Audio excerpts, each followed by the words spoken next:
Jeg oplever mig som en del af mit lokalsamfund. Det var min baggrund for at ville være med. Jeg synes, jeg har lært mennesker at kende. Jeg har lært mit sogn at kende, min by, landsby at kende. Og rigtig mange mennesker faktisk, som jeg sætter stor pris på. Jeg synes, det er vigtigt at være med i menighedsråd, fordi man derved bliver en del af et fællesskab og en del af et lokalsamfund. Og der er en masse gode opgaver at tage fat på, og derfor er det også vigtigt, at der er mennesker fra forskellige dele af samfundet med forskellige erfaringsbaggrund og meget gerne også med forskellige alder. Menighedsrådsarbejdet er jo ikke kun arbejde med tal og mursten. Det er jo også nogle gode møder, hvor man får diskuteret en masse ting og får snakket om alverdens ting, der har med lokalsamfundet at gøre.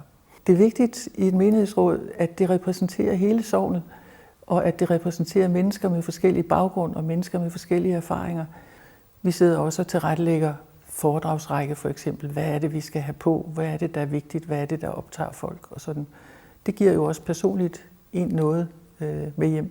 Folk kommer og spørger menighedsrådet, finder I nu en god ny præst til os?